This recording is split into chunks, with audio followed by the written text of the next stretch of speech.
सहस्र दळ तेच की आन नाही ऐसे महातेज वसे ज्याच्यात पश्चिम मार्ग तेथून ऊर्ध्व उंच गगनी जिये एक कामिनी एकलीची मार्ग नाही तेथे कोणी रीती जावे सुषुप्नेवरी उघड गावे सामर्थ्येची मावले ज्ञानेश्वर महाराज की जय. एक तरी ओवी अनुभवावी या ज्ञानयज्ञात आपण श्रीमद भगवद्गीता अध्याय 8 अक्षर ब्रह्मयोग त्यातला श्लोक क्रमांक 4 आणि माऊलींनी या श्लोकवर केलेलं ज्ञानेश्वरी 8 अध्याय मध्ये 45 क्रमांकाच्या ओवीचं भाष्य याचं आज आपण चिंतन करणार आहोत.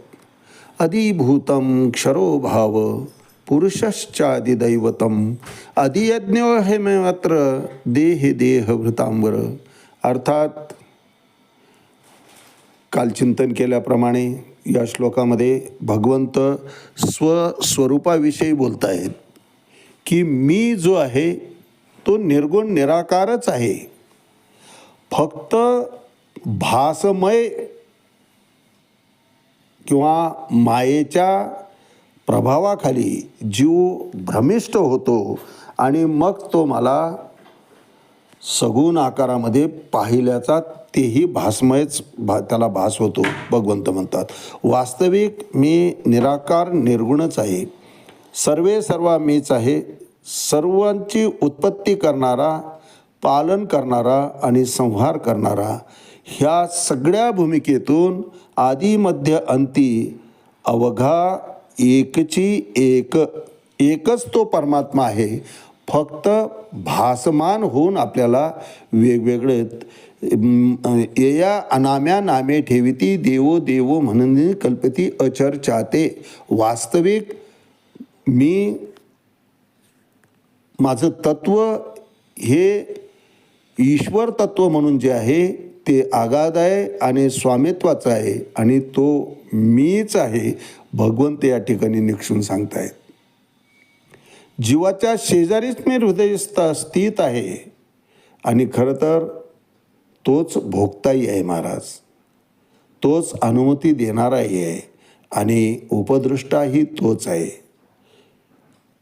13व्या अध्यायामध्ये क्षेत्रज्ञ योग त्यात 22 श्लोक म्हणतात भगवंत की उपदृष्टा अनुमंता भर्ता भोक्ता महेश्वरा परमात्मेती चाप्योक्तो देहस्मिन पुरुषः परा.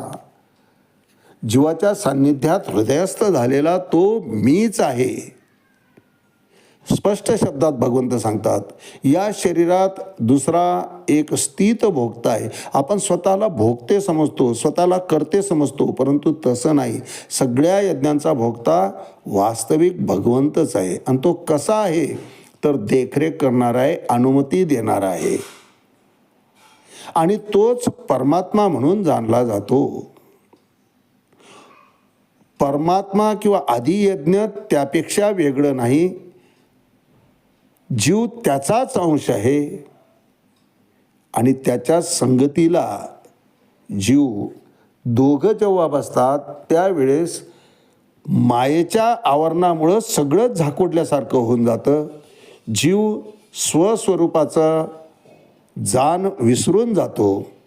विषयासक्त झाल्यामुळं इंद्रियांचे चोचले पुरवण्यामध्ये आयुष्य असंच निघून जातं. इतका अनमोल देह प्राप्त झालेला असताना परिसपा सव्यसाची मूर्ती लाहोनी देहाची खंती करती कर्माची ते गावंडे गा. वास्तविक त्याचा अंश आम्ही असल्यामुळं खरं तर काळजी करण्याचं काहीच कारण नाही महाराज. कारण या ठिकाणी जे जे प्राप्त होणार आहे ते आमच्या कर्मफळाप्रमाणे प्राप्त होणार आहे आणि ते आम्हाला भोगावंच लागणार आहे. याचं ज्ञान एकदा झालं की मग अपेक्षाचं गाडा आपोआप थांबतो. कुठल्याच प्रकारची इच्छा आकांक्षा शिल्लक राहत नाही. इतकंच काय षड्रूपसुद्धा धुवून निघतात महाराज. सर्वार्थानं पूर्ण अर्थानं जीव कृष्ण भावना भावित होतो आणि एकदा कृष्ण भावना भावित झालं की भगवंत त्याच ठिकाणी त्याचा स्वीकार करतो, आपल्यामध्ये त्याला समाविष्ट करून घेत असतो. कारण मुळात भगवंत ईश्वर तत्वापेक्षा जीव वेगळा नाहीच आहे. मीच होनी पांडवा आणि करी तसे माझी सेवा, परी तो नवला हो असे सांगतो ऐक. अरे धनंजय मीच आहे, नाथबाबा मीच आहे, त्याच्या घरी चंदन उडवणारा शिखंड्या मीच आहे, मीच होनी पांडवा आणि करी तसे माझी सेवा. पण कळत नाही, मायेच्या अधीन असल्यामुळं सामान्य जीवांना हे कळत नाही. ज्या वेळेस मी कोण आहे या स्वरूपाची जाणीव होते त्यावेळेस अहमभाव जीवाचा आपोआप गळून पडतो. कारण कळून येतं आपण कोणीच नाही. चाले हे शरीर कोणाची सत्य अहो चालवणारा तो आहे. वृक्षाचेही पान हाले त्याची सत्ता, राहिली अहंता मग कोठे. कळून येतं की आमची अहंता, आमचा अहमभाव हा सर्वार्थानं खोटा आहे, कळून येतं. यावर भाष्य करताना माऊली ज्ञानेश्वरी 8व्या अध्यायात 45व्या ओवीत भाष्य करता की तेवीची अहमभाव जाये तरी ऐक्य ते आधीचे आहे, हेची साचे जे ते होय तो आधियज्ञ मी कोण आहे भगवंत परिचय करून देतात. जीवाचा अहमभाव गेला आणि जीवाचा अहमभाव केव्हा जातो? ज्ञानाची प्राप्ती झाल्यावर. ज्ञान प्राप्त होणं म्हणजे काय? मी कोणीच नाही, मी कोणीच नाही ही स्वस्वरूपाची जाण. मी त्याच्या अधीन आहे, त्याच्या इच्छेशिवाय मी सुद्धा काहीच करू शकत नाही. करणे का न कारणे आगवे तोची जाणे, विश्वचळितसे जेणे परमात्मेने. सर्वार्थानं करता एक मात्र तो परमात्मा आहे. आम्ही निमित्त मात्र आहोत. कर्मफळाचं गाठोडं घेऊन ते फक्त इथं हुकल्याकरता आम्ही आलो आहे, नवीन काही घडवण्याकरता आम्ही आलो नाही. या ज्ञानाची प्राप्ती झाल्यानंतर कर्मफळाप्रमाणे वाट्याला आलेले भोग जीव त्याच क्षणापासून मुकाट्यानं आणि प्रासादिक स्वरूपानं भोगायला सुरुवात करतो. कारण त्या ठिकाणी त्याचा अहमभाव जातो. म्हणून भगवंत अर्जुनाला म्हणतायत की तेवीची अहमभाव जाये तरी ऐक्य ते आधीची आहे. त्याचा एकदा अहमभाव गेला, मी कोणीच नाही हे कळालं की भगवंत त्याच ठिकाणी त्याचा अंगीकार करतो, जे की ते ऐक्य आधीच होतं.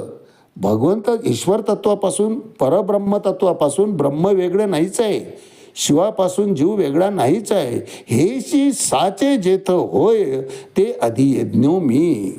त्याप्रमाणे तो एकदा अहंकार नाहीसा झाला म्हणजे ऐक्य हे मूळचंच आहे, ते त्या ठिकाणी फक्त अनुभूतीला येतं.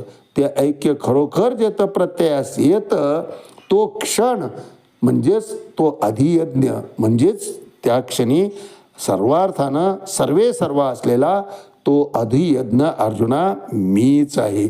मीच तो परमात्मा त्या ठिकाणी प्रत्ययास येत असतो जीवाला सुद्धा. म्हणजे तिथं द्वैतच विसरून जातं. मग द्वैत विसरले सांगायला तरी दुसरं कोणी तिथं राहतच नाही. तेवीची अहमभाव जाये तरी ऐक्य ते आधीचे आहे, हेची साचे जेत होय तो अधियज्ञ मी. त्या प्रसंगाचा साक्ष नवे नवे तो प्रसंग सगळा एकरूप करून घेण्याकरता जी शक्ती त्या ठिकाणी उदयाला येते अर्जुना, ती शक्ती म्हणजे अधियज्ञ. आणि तो अधियज्ञ म्हणजेच मी. भगवंत या ठिकाणी या ओवीतून माऊली भगवंताचा परिचय करून देत आहेत. तेवीची अहमभाव जाये, एकदा अहमवृत्ती जीवाच्या ठिकाणची गेली, आपण निमित्त मात्र आहोत. या ठिकाणी फक्त भोगायला आलेलो आहोत, नवीन काही करायचं नाही. कर्मफळच निर्माण होऊ द्यायचं नाही. करते पण करीत असलेलं कर्म आणि त्यापासून निर्माण होणारं फळ हे दोन्ही भगवंत चरणी जेव्हा अर्पून देतो, जीव थोडक्यात जेव्हा सोपान वृत्तीमध्ये येतो की देवा आता तुला जे वाटतं ते तू कर, नष्टो महास्मृतीत लद्धा त्वत्प्रसादात मयाच्युत स्थितोस्मी गतसंदेह करिष्ये वचनम तव. देवा तू सांगावं आणि मी करावं.